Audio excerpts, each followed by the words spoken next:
Bom dia! Seja bem-vindo a mais uma videoaula com o professor Lucas, continuando o ensino de Jesus nos Evangelhos. Para quem não sabe, nós da Escola Dominical da Igreja Metodista Central da Sala dos Jovens dos Casais estamos estudando os ensinos de Jesus em 3 eixos. Os sermãos, nós estudamos já os 5 sermãos, e as parábolas dos sinóticos Mateus, Marcos e Lucas. Nós estudamos as 50. Os 2 primeiros eixos nós já terminamos, você pode conferir lá na playlist do nosso YouTube, o YouTube da Igreja Metodista Central. Você tem ali Escola Dominical e a nossa playlist, você pode curtir todas essas aulas. E estamos no terceiro eixo e último, que é do Evangelho de João. Por que o Evangelho de João está separado, Lucas? Porque ele tem características próprias. Ele não tem parábolas e ele não tem sermãos. São no formato de discursos, perguntas, debates. Por isso que a gente caracterizou ele separadamente. E nós estamos no 6ª semana de estudo, na segunda parte do discurso do discurso da Festa das Cabanas, ou Festa dos Tabernáculos, em João 7, 37 e 52. Ainda tem mais uma parte desse discurso, né, que fica no capítulo 8. Semana passada, quem trabalhou muito bem foi o César, onde Jesus se anuncia ali como Cristo, como Filho de Deus, no meio da festa dos tabernáculos. E aí, agora nós vamos falar da segunda parte desse discurso, onde ele aparece no último dia, tá? Que seria João 7, 37 a 52. Então vamos ler a passagem bíblica. No último dia, o grande dia da festa, levantou-se Jesus e exclamou: Se alguém tem sede, venha a mim e beba. Quem crer em mim, como diz a Escritura, do seu interior fluirão rios de água viva. Isto ele diz com respeito ao Espírito que haveriam de receber os que nele crescem, pois o Espírito até aquele momento não fora dado, porque Jesus não havia sido ainda glorificado. Então os que dentre o povo tinham ouvido essas palavras diziam: esse verdadeiramente é um profeta. Outros diziam: ele é o Cristo. Outros, porém, perguntavam: porventura, o Cristo virá da Galiléia? Não diz a Escritura que Cristo vem da descendência de Davi, da aldeia de Belém, da onde era Davi? Assim houve uma dissensão entre o povo por causa dele. Alguns dentro deles, queriam prendê-lo, mas ninguém pôs-lhes as mãos. Voltaram, pois, os guardas à presença dos principais sacerdotes e fariseus, e estes lhes perguntaram: por que não trouxeste? Responderam eles: jamais alguém falou como este homem. Replicaram-lhes, pois, os fariseus: será que também vós fostes enganados? Porventura, creu nele alguém dentre as autoridades ou algum dos fariseus? Quanto essa plebe que nada sabe da lei e é maldita. Nicodemos, um deles que antes fora ter com Jesus, perguntou: acaso a nossa lei julga um homem sem primeiro ouvi-lo e saber o que ele fez? Responderam-lhe eles: dar-se acaso de que também tu és da Galiléia? Examinas e verás que da Galiléia não se levanta profeta. Então, esse é o texto, né, que a gente está vendo. A gente está passando pela semana aí de tabernáculos, estamos no primeiro ano do mistério de Jesus. Jesus já tinha feito a multiplicação de pães 6 meses antes, então ele estava indo de volta para Jerusalém, e lá em Jerusalém ele vai ficar por volta de 2 meses, porque ele vai na festa do tabernáculo e ele fica até a festa da dedicação, tá? E o que seria, né, o César já tinha falado na aula passada, mas vamos lembrar o que seria a festa dos tabernáculos. Seria uma festa de celebração da colheita, seria uma festa celebrada em 7 dias, entre setembro e outubro, bem depois do dia da expiação, dia de Yom Kippur, e ele fecha os ciclos de festas anual da cultura judaica, é uma das 3 principais festas. O Joséfo disse que é a maior delas, que eles designavam até como a festa, maior até que a Páscoa. mas era uma festa que enchia a cidade, se era maior ou não, mas era uma das 3 principais, né, e era que enchia a cidade do mesmo tamanho ou mais do que a Páscoa. E aí por que seria a festa de tabernáculos? Para lembrar do povo o que eles passaram na peregrinação, por isso que eles montavam tendas assim como era na época que eles peregrinavam, e lembravam de como o Senhor supriu eles até a terra prometida e supriu eles, né, o tempo inteiro, né? E aí esse rito, para mostrar esse suprimento, vai relacionar a figura de água e de luz. No capítulo 7, a parte do ritual, ele se retrata a água. No capítulo 8, vai ter uma parte ritual que vai relacionar com luz. Eu não vou falar dessa parte da luz, só da água. Mas a figura da água representa a água que jorrou da pedra para garantir suprimento ao povo de Israel. Então, a cerimônia sempre trazia a figura da água nos 7 dias, para lembrar não só dessa peregrinação, do que eles passaram, mas como o Senhor supriu em tudo, inclusive com a água, a existência, a vida, a sobrevivência deles. Esse é o simbolismo. Então, por isso que todos os dias o sumo sacerdote saía, iria até o tanque Siloé com uma jarra de ouro sacerdotal, enchia de água, voltava numa procissão com os sacerdotes, né, e levitas.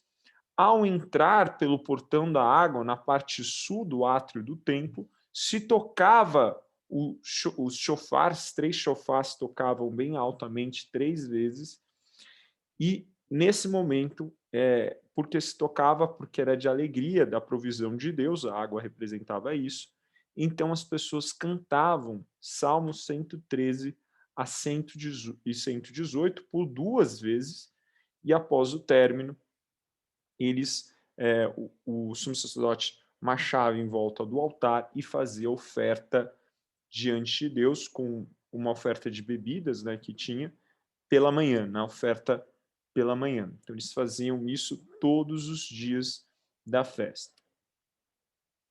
No caso, Jesus tinha ido para a festa, a Bíblia diz que os irmãos de Jesus pediam para que ele se mostrasse, revelasse na festa. Se você é Cristo, vai lá e se revela. E Jesus, ele não vai no início como os seus irmãos maldosamente falavam, não criam naquele momento, né? E ele vai provavelmente no meio da festa, onde ele faz o seu primeiro discurso, que é o que o professor César falou na aula passada, uma ótima aula, eu convido vocês a verem, onde ele se revela como realmente o Cristo, como o Filho de Deus, como aquele que tem autoridade. Só que, após o seu discurso, há uma ameaça de prendê-lo, de tentar matá-lo, e não era o tempo de Jesus. Então, Jesus ele acaba assumindo a multidão, e ele só vai voltar agora no último dia da festa. E esse último dia da festa, ela ganha alguns elementos que a cerimônia dos outros 6 dias não tinha. Ela ganha mais ênfase, mais clímax. Então continua aquela procissão até o tanque de Siloé e retorna ao templo. Continua ao entrar no templo, toca-se o chofar, continua-se o cântico do Salmo 13 e Salmo 18. O que vai mudar? Eles davam agora 7 voltas em volta do templo. E as pessoas no término seguravam com uma mão o lulab, que seria galhos de salgueiro com murtas em sua mão direita, e com a sua mão esquerda, né, eles seguravam um fruto cítrico, né, que representaria ali a sua colheita. Então eles cantavam a mão, segurando com a mão direita o lab, na hora que terminasse pela segunda vez que eles cantavam o Salmo 113 ao 118, eles mudavam, trocavam mão, levantavam o fruto cítrico e davam uma expressão de finalizar esse cântico dizendo: deem sempre graças ao Senhor. 3 vezes. E aí era oferecido o sacrifício de água e de bebida, no horário do sacrifício da manhã. Então, esses elementos, né, eram específicos do último dia. E é nesse momento que Jesus começa a falar. E aí, como vai ser a estrutura desse texto, Lucas? Então, ele vai fazer o discurso no 7:39, do 37 ao 39. Você vai ver do 40 ao 44, o 40 uma explicação da afirmação anterior, o 39 uma explicação do 38, né? O 40 ao 44 você vai ter o que o povo pensava de Jesus depois do que ele falou. Eles não vão conseguir ainda entender quem é Jesus inteiramente, por isso que, de certa forma, eles vão rejeitá-lo. As autoridades vão querer prender Jesus e não conseguem, vão rejeitar ele consequentemente. E você vai ver um questionamento de Nicodemos à ação autoritária aí dessas autoridades que estavam seguindo, estavam passando por todas as normativas por ódio a Jesus, porque não queriam aceitar o reino de Cristo, porque ele não seguia as tradições que eles defendiam.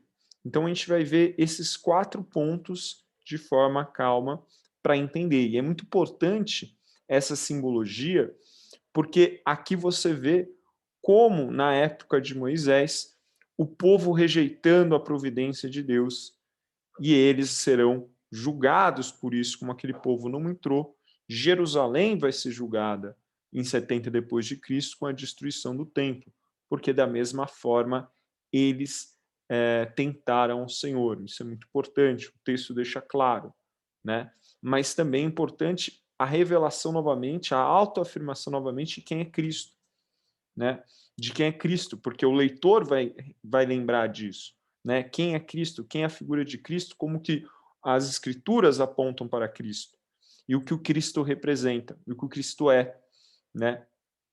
Então isso é muito importante, que é o começo do discurso. Então vamos lá. Então, capítulo 7, verso 37, ponto principal é: se alguém tem sede, venha a mim e beba. Por que venha a mim e beba? Porque a festa das cabanas e principalmente a última etapa, o último evento, ela representa, as águas representam, a provisão de águas representam não somente algo no passado, mas ela representa não somente a provisão de Deus ao povo no deserto, mas a esperança simbólica da vinda do Messias que daria suprimento a esse povo, né? Então, que inauguraria a era messiânica. Então, aquele ritual, ele não aponta só para o passado, ele aponta para o futuro. Por isso Jesus diz: eu sou essa água. Essa era começa agora, em mim. Eu sou essa água. Por isso que aquele que tem sede, vinde a mim e beba. Essa provisão a qual vocês esperam, que é a redenção de Israel, eu vos ofereço. É claro que eles entendiam essa redenção como uma redenção política, governamental, de um conquistador que redimiria a nação Israel. E não uma redenção das suas almas, do seu espírito e da sua ligação com Deus. Então Jesus fala: vinde a mim e beba. Ele anuncia como se o Redentor. Ele está fazendo uma apontação, um ponto claro a Isaías 51, 55, 1 e 3, quando Isaías diz: a todos que tendes sedes, vinde as águas cristalinas. Ele até continua: aquele que tem fome e sede, vinde beber e comer sem dinheiro. E lá no versículo 3 ele fala: farei convosco uma aliança eterna, assegurando-vos a graça prometida de Davi. O texto está apontando por que as pessoas podem comer e beber.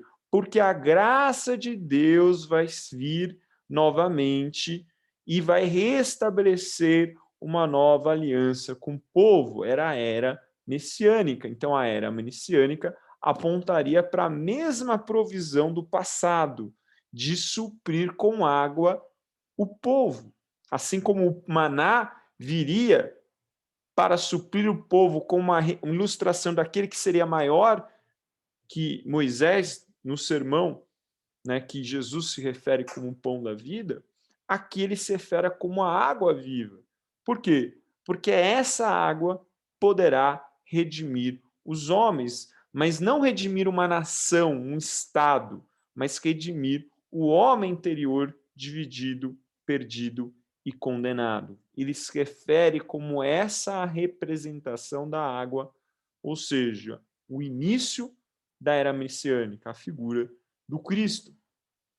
E é muito interessante porque essa expectativa escatológica, como eu falei, era tão clara que no primeiro dia da liturgia era lido Zacarias 14, do 16, eu coloquei aqui 16, 17, mas na verdade era até o 19, onde ele fala que na era messiânica todos os povos iriam comemorar Sukkot, ia comemorar tabernáculos, e que as bênçãos do Senhor, ou seja, as chuvas do Senhor, alcançariam a todos, e todos dariam frutos, por isso subiriam a Jerusalém para celebrar a Cristo, para celebrar a Deus.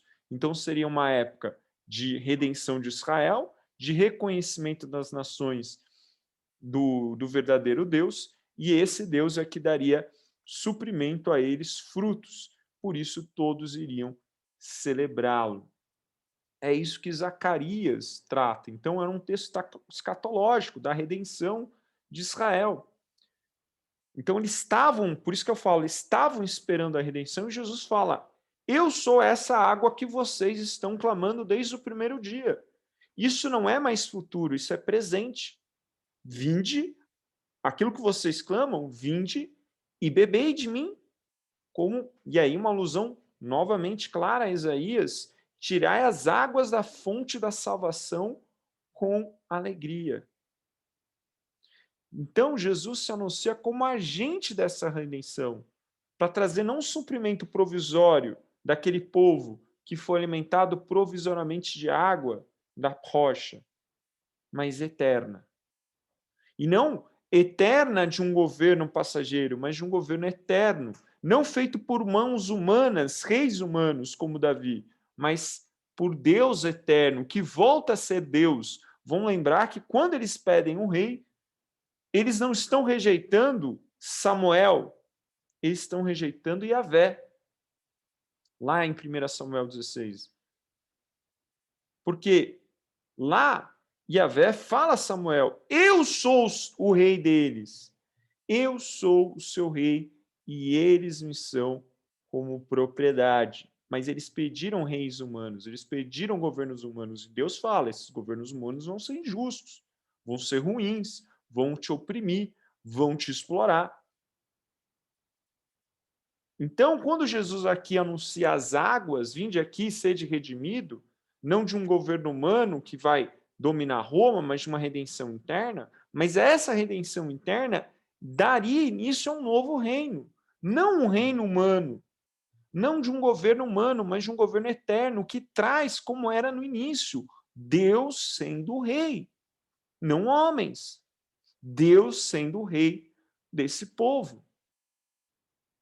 Por isso, vinde e tende salvação, porque a era messiânica inicia em mim. Por isso que não é passageiro, por isso que não é humano, por isso que não é transitório, é eterno. Então essa água, ela representa a redenção das nossas almas e agora uma nova pátria identidade, que é o reino de Deus que começa em nós agora. E é dessa pátria e é desse governo que nós devemos esperar, e não de governos humanos. É isso que Jesus está apontando. E ele continua: porque se você vir até mim, como diz nas Escrituras, rios de água viva correrão do interior de quem crê em mim. Essa passagem aqui, quando Jesus fala, como diz as Escrituras, do rios de água viva correrão do seu interior de que crê em mim, graficamente, ele não fala, aqui no grego, ele não fala como diz as Escrituras. Dá a entender que sim, mas ele não é uma citação direta às Escrituras, é uma alusão às Escrituras. Então poderia ser vários textos, né? Poderia ser Neemias 9, poderia ser Isaías. Eu peguei o trecho mais próximo, que seria Isaías, mas entenda que ele não está citando exatamente essa passagem, ele está fazendo uma alusão a esse conceito que tem em várias passagens, tem em vários trechos da Bíblia, que é a alusão de que se eles estiverem crendo em Yahvé, se eles fizerem Yahvé o seu Senhor, o seu Rei, ele vai frutificar vida dentro do homem, ainda que ele estivesse morto. É isso que Isaías, no capítulo 55, o mesmo capítulo que está falando da era messiânica, que a gente falou no slide anterior, diz: tu serás como um jardim regado, como uma fonte generosa, borbulhenta, cujas águas não se esgotam. Ou seja, esse jardim vai ter sempre vida, sempre alimento, sempre suprimento. Então, a provisão de Deus não será passageira, mas, como foi no deserto, mais eterna, que era o que se esperava, né, na representação. E aí, quem pode, então, ter esse rio de água viva? Quem pode ser suprido? Né? Ele começa dizendo: quem tem sede, vinde a mim. Por quê? Por que vinde a mim? Porque eu vou te dar água. Então, como eu vou até ele? Crendo. Como eu vou até ele? Crendo. Isso é muito importante. Por que, Lucas? Porque você não tem que ser agora descendente de Abraão. Você não precisa ser apenas descendente de Abraão. Jesus e João Batista já falou, o machado está sobre a raiz. Quem não produzir frutos de arrependimento e crer, não vai participar da videira verdadeira. Ou seja, não vai participar do reino. Então, como nós entramos dentro dessas águas eternas? Crendo. Porque, como diz o apóstolo Paulo, se vocês querem ser verdadeiros filhos de Abraão, sejam justificados como ele foi, crendo nele, crendo em Deus. Ele foi dado como amigo de Deus porque ele creu, porque ele confiou. Foi justificado porque Abraão creu na promessa e daria até o seu próprio filho Isaque. Nós somos justificados porque nós cremos que o Filho de Deus morreu no nosso lugar. Assim como Isaac foi salvo pelo cordeiro que estava lá, por isso que Pedro vai falar que o cordeiro já estava morto desde o início da criação, assim nós somos justificados porque ele irá morrer em nosso lugar. Então Jesus diz: vinde a mim e beba, e terás uma provisão eterna. Essa provisão eterna, que é a redenção do seu homem interior e que esse novo governo iniciado, não por homens, mas por Deus, como era no início, esse reino pode entrar em você não por causa da sua descendência, mas pela fé. A mesma fé que fez Abraão amigo de Deus. É essa fé que deve fazer você entrar no reino. Por isso, crede em mim. Então, ele anuncia um reino feito mediante a fé. Um reino que é para todos. Preste atenção que o texto de Zacarias lido no início da festa dizia que todos os povos subiriam até Jerusalém para celebrar a Sukkot, para celebrar a festa de tabernáculos. Por que todos os povos subiriam? Porque eles creram. Creram no quê? Que a chuva, a bênção, o fruto, vem de Deus. Aqui já tem um apontamento para essa graça universal a todos os homens. Jesus só reforça: vinde a mim, todo aquele que crê. Só que aqui no verso 38, o sentido da água, ela muda. Não é um sentido apenas da provisão, fazendo uma alusão à era messiânica, ou, se a gente vê no futuro, ou no passado a provisão do deserto. Aqui a água não está parada, né, no sentido de ela vai suprir.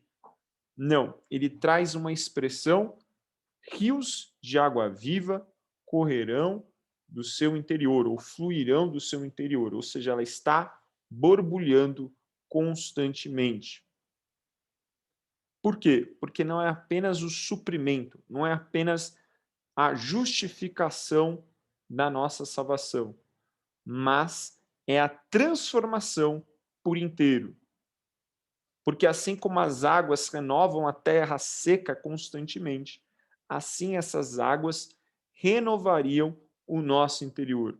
Por isso aqui, ela não é apenas uma representação da provisão de Deus na nossa salvação, na nossa redenção, que é eterna apenas, também aponta para isso, mas aponta para um novo elemento, que é o ponto, que é a figura do Espírito Santo, que é o próprio verso posterior, 39, vai explicar, que é a vinda do Espírito Santo, ou seja, a ideia de que por essas águas que brotam dentro do seu interior, você daria frutos, você seria inteiramente transformado, como mostra lá, você daria frutos, até os povos que não são de Israel dariam frutos, porque era messiânico, o Espírito de Deus viria. Essa representação do Espírito de Deus que viria nos últimos dias não está só conectado ao texto de Zacarias, não só ao texto de Joel, mas você pode ver em Isaías 44:3, Ezequiel 35, 36, 25, 27, Jeremias 2:28, que é o quê? Que é aquilo que vai dar frutos. E ele fala que ainda não estaria, o Espírito de Deus ainda não teria descido para habitar no meio deles, e aí o texto não está dizendo que ele não atuava, mas para habitar, né? Para habitar, né? Para estar como o consolador, que é o que Jesus vai depois ensinar mais para frente. Ele já atuava, mas ele não habitava. Por quê? Porque Jesus teria que ser glorificado, teria que morrer no nosso lugar, e assim nós seríamos totalmente justificados, e aí o véu se rasgou, Deus pode estar novamente ligado inteiramente por nós, e o Espírito dele pode habitar em nós. É isso que o texto explica.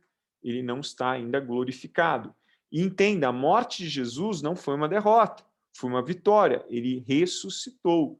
E ele não só ressuscitou, mas ele sentou ao trono de Deus, ao lado de Deus. Ele fala que ele se assentaria à direita do Deus Pai. Ou seja, ele foi glorificado. Entenda, Jesus não vai reinar, Jesus reina. Jesus não vai reinar, Jesus reina. Por isso, sobre o nome dele, todas as coisas se dobram, porque ele reina. Aqui inicia a era messiânica, na morte dele, não uma era messiânica que irá vir, já veio. Nós estamos vivendo nela, por isso que em nome dele todas as coisas têm que se dobrar, porque ele se assentou no trono.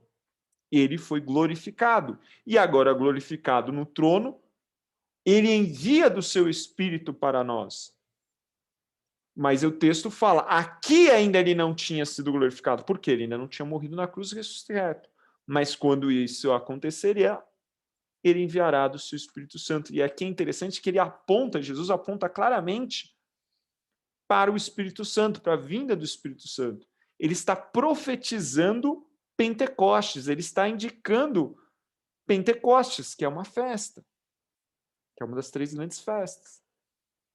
Para o verdadeiro fruto, né? Pentecostes, festa dos primeiros frutos, não dos frutos, né? das tendas, que já é das colheitas, dos primeiros frutos, que é 50 dias depois da Páscoa. A festa que foi, eles acreditam que 50 dias depois da Páscoa, Moisés teria recebido a lei. Então, esta festa é apontada por Cristo. Por quê? Porque Pentecostes vai ter uma nova simbologia, não vai ser apenas Moisés recebeu as Escrituras, mas vai ser o Espírito de Deus vai descer sobre vocês e a palavra dele será escrita nos vossos corações, como diz em Joel. Jesus aponta para isso.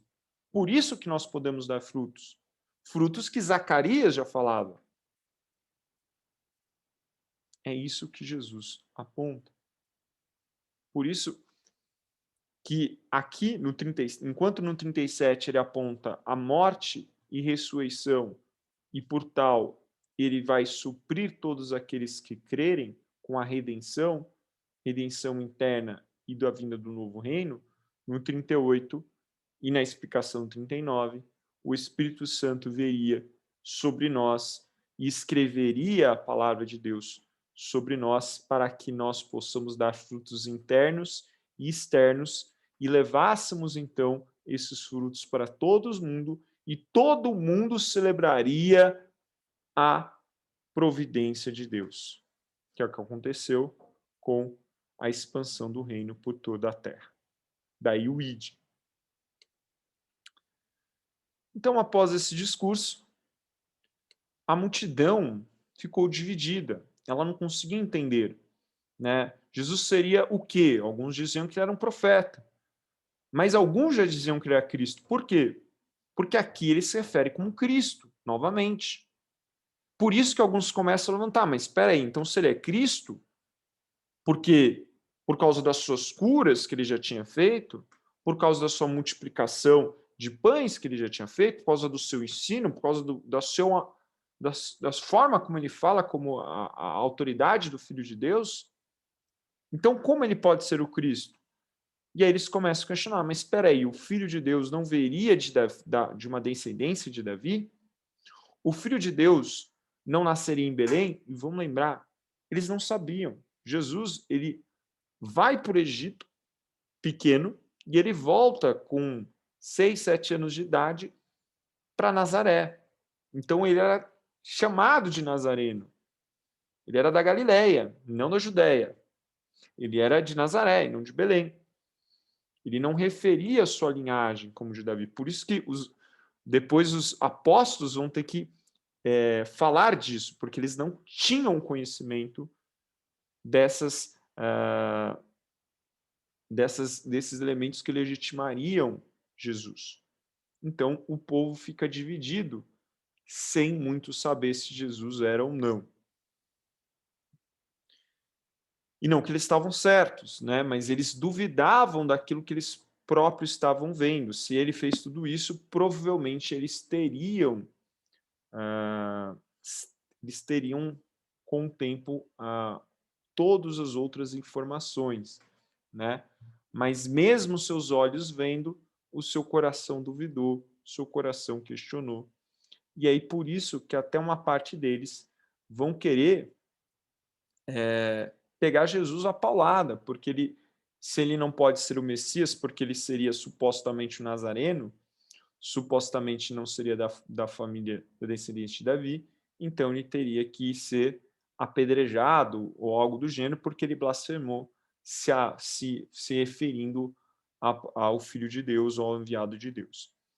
Por isso que eles não, mesmo assim, eles desejando, eles não conseguem tocá-lo.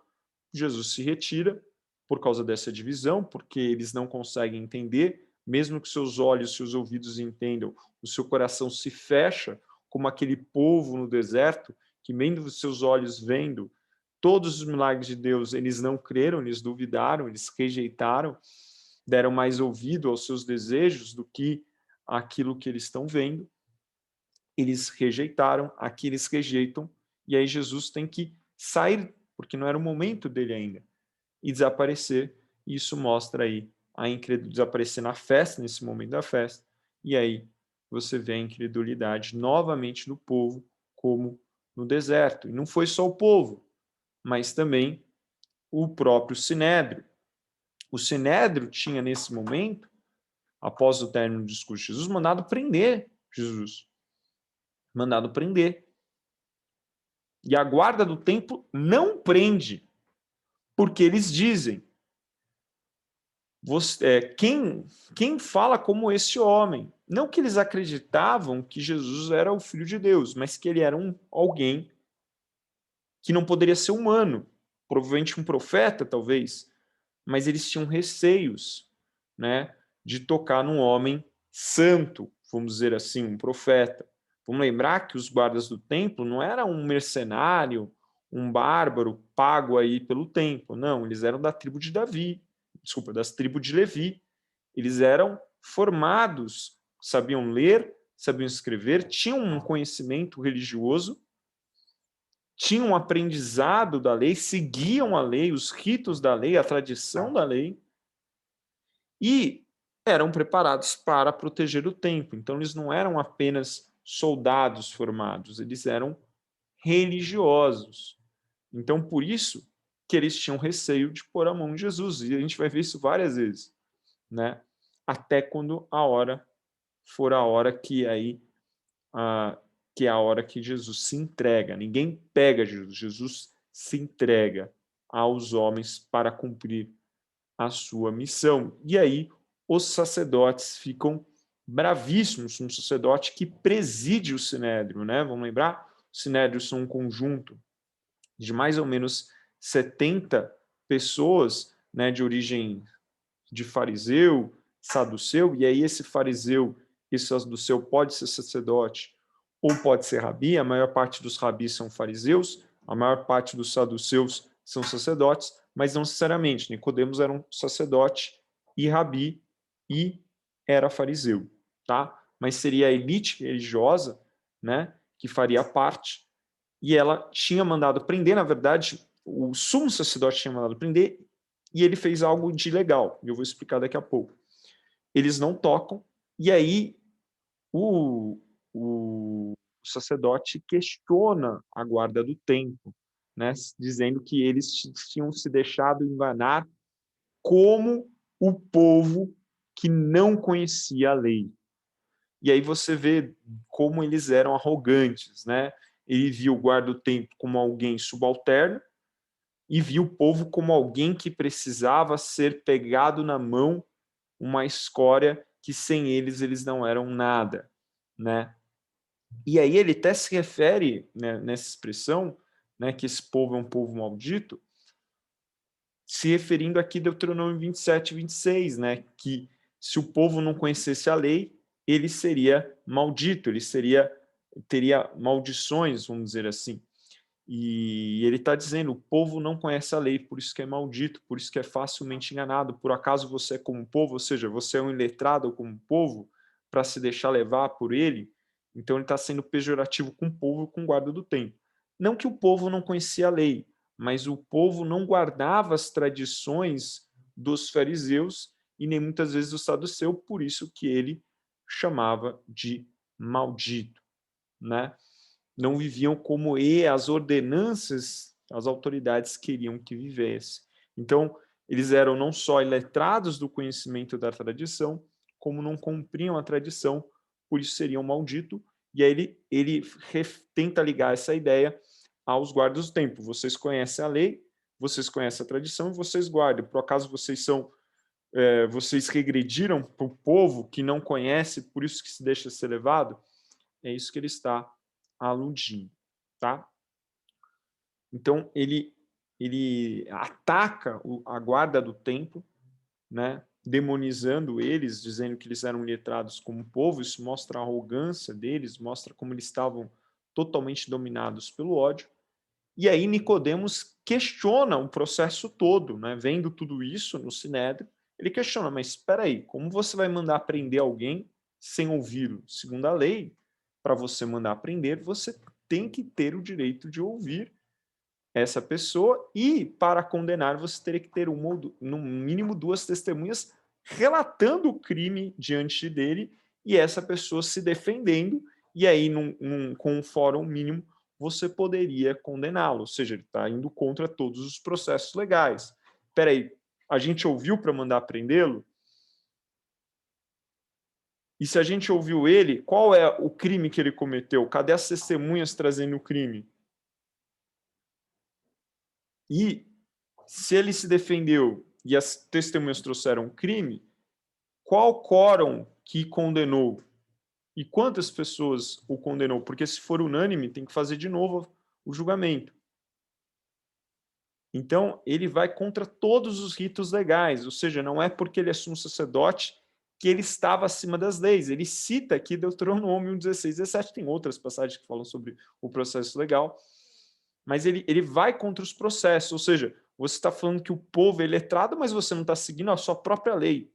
Né? Por quê? Tamanho é a incredulidade, que acontece quando o coração do homem se endurece para a graça de Deus. Por que que ele se endurece? Porque ele quer viver segundo as suas paixões e vontades. Ele não está disposto a se quebrantar. Ele não está disposto a aceitar o governo de Deus. Então ele endurece.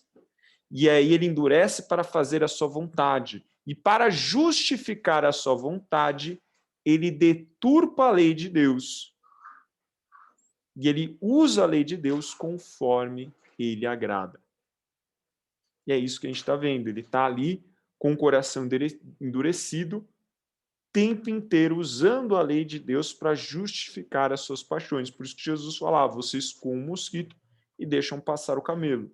Ou seja, a essência da sua religião está errada. Vocês se preocupam com o que é artificial, o que é processual, mas a substância vocês não alcançam.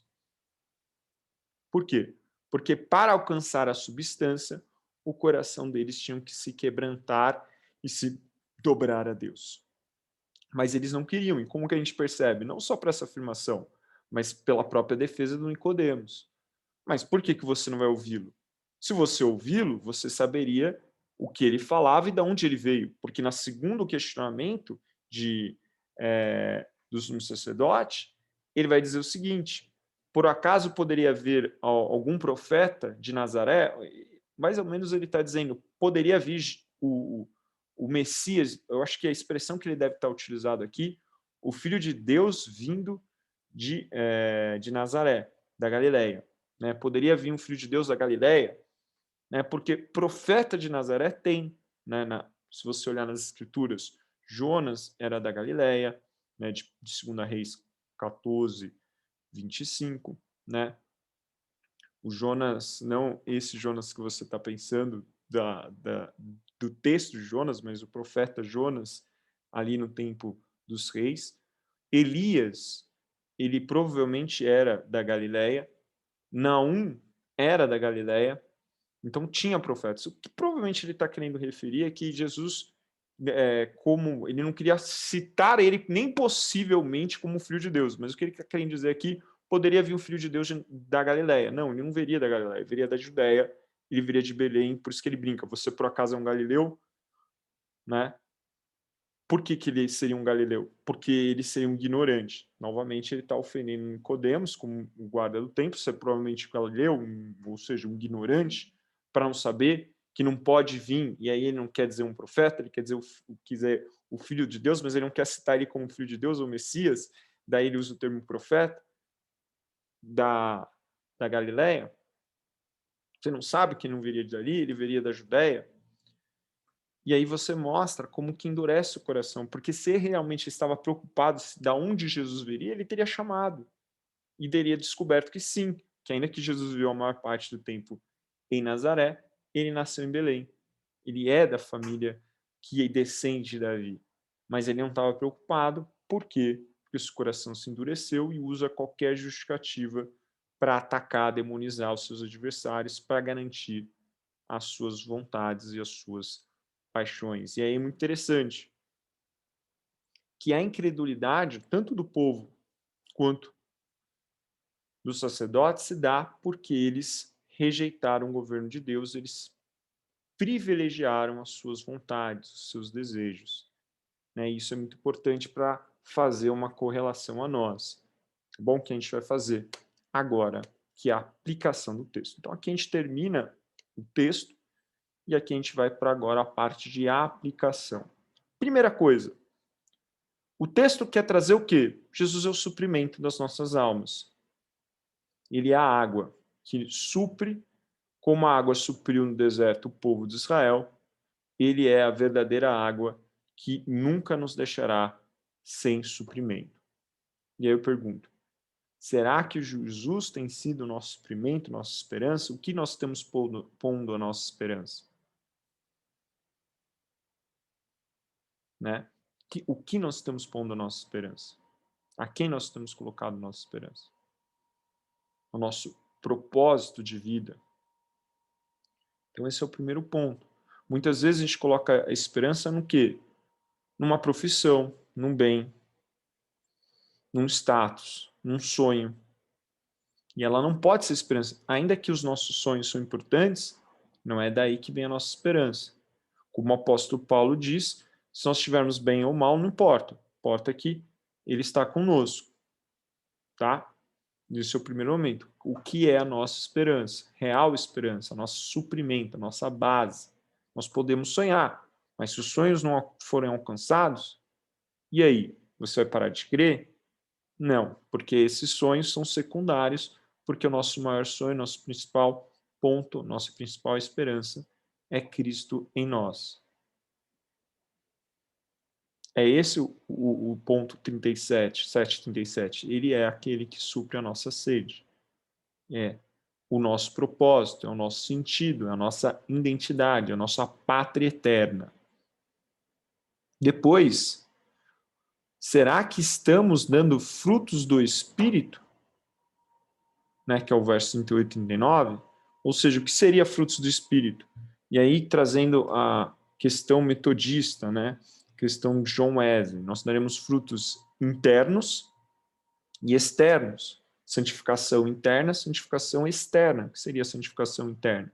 A mudança do nosso caráter, a mudança do nosso homem interior, o abandono do pecado, a transformação do nosso homem interior. Né? Não é só citar amor, paz, bondade, mansidão, longanimidade, benignidade, domínio próprio, alegria, paz. Não é só isso. É isso, né? Óbvio, se você tem todos esses frutos, mas esses frutos fazem, e aí é o ponto, um melhor pai, um melhor marido, um melhor filho. Traz luz às pessoas, porque essas características são carregadas diante de ti. Será que nós temos tido essa transformação interna? Se nós não temos, o que nós estamos fazendo para tê-la? Externo, né? Como nós temos vivido em sociedade? O que eu tenho feito de diferença em sociedade? Tenho anunciado o reino? Tenho dado testemunho do reino? Como você tem se portado no seu trabalho? Como você tem portado em sua sociedade? Você tem orado pela sociedade? Quais são as mazelas que você tem lutado contra a sociedade? Né? Coisas pequenas. Comece com coisas pequenas, né? Às vezes você vê um quadro comum no seu trabalho de pessoas deprimidas que precisam de ajuda. Às vezes você vê um quadro na igreja de problemas de famílias estruturadas. São coisas pequenas, são necessitados que estão ao nosso derredor, ao nosso próximo. Qual imagem de Cristo nós temos crido? Né? É importante, né? O povo não entendeu. Ele não era uma pessoa que viria em armas derrotar Roma. Ele é de Belém, ele é nascido em Belém, ele é descendente de Davi, ou seja, nós temos que ter total compreensão de quem é Cristo. Cristo é o Senhor das nossas vidas, é o Filho de Deus, ele é um com o Pai, e mais do que isso, Cristo ele é suficiente em nossas vidas. O seu nome faz todo o joelho se dobrar e confessar que ele é o Filho de Deus, ele é o Todo-Poderoso. Esse é o Cristo que nós temos que crer, não um Cristo que agiu no passado, que está histórias que nós contamos aos nossos filhos ou nas nossas igrejas. Ele é contado em nossa vida. É um Cristo que atua em nossa vida. É um poder que continua em atuação. Nós não podemos ter dúvidas como aquele povo que não sabia direito quem era Cristo. Ou como aqueles religiosos que a sua tradição impedia essa santificação. Não, na verdade, nem a santificação, a crença, né? Mas também pode ser, mais para frente, você vai ver na igreja primitiva, a sua santificação. Por quê? Como Wesley diz, a nossa religiosidade, elas são meios que nos transformam. Se elas não estão nos transformando, elas têm algum problema. Elas são meios, a oração é um meio. A leitura bíblica é um meio. Ir na igreja é um meio. Um grupo é um meio. São meios importantes? São. Elas têm que fazer parte da nossa vida para nos transformar. Mas se não estiver transformando, nós temos que repensar elas. Era isso que Jesus estava apontando, mostrando que a religião deles estava morta, estava quebrada, ele queria corrigi-la. Mas, para isso, o que muitas vezes a gente tem que fazer para mudar a nossa religiosidade? Mudar hábitos. Mudar hábitos. E mudar hábitos é doloroso. Ceder coisas é doloroso. Dói, por isso que é a cruz. Aqueles homens não queriam ceder. No caso, para eles era ceder o poder, o orgulho, a honra. O que seria para nós hoje? Por que nós não temos inteiramente o ato a meio de graça? O que nós não temos nos comprometido que nos impede de estarmos sendo totalmente transformados e darmos frutos? É tempo de se arrepender e ser transformado. Nós não podemos fechar os olhos para isso. Que está tudo bem, não está tudo bem. Nós temos que sempre estar olhando e nos transformando em Cristo Jesus. Amém? Amém. Então vamos orar para finalizarmos. Senhor, nós te agradecemos por essa palavra. Pedimos, ó Deus, que o Senhor nos ajude todos os dias a crer inteiramente no seu poder e naquilo que você é em nós, que é o mesmo Deus que atuou no passado, é o mesmo Deus que atuou na minha vida e sempre vai continuar atuando. Que nós possamos ter inteiramente em Ti a nossa esperança de vida, em Ti a nossa fortaleza, a nossa fé inabalável, e por Ti darmos frutos tanto na nossa casa como na nossa sociedade que nós vivemos. Ajuda-nos, ó Pai, a fazermos da nossa religiosidade uma religiosidade verdadeira, que nos leva à transformação. Nos ajuda a fazer da nossa igreja uma igreja bem ajustada, com cada parte cumprindo o seu papel para a edificação de Cristo.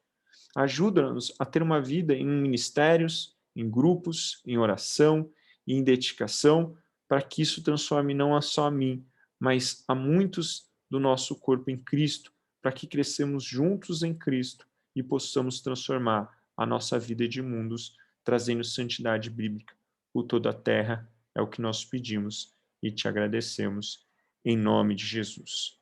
Amém. Amém? Então, até o próximo domingo. Próximo domingo especial de celebração do dia da Escola Dominical, presencialmente na Igreja Metodista Central, na Rua São Sebastião, às 10 horas da manhã.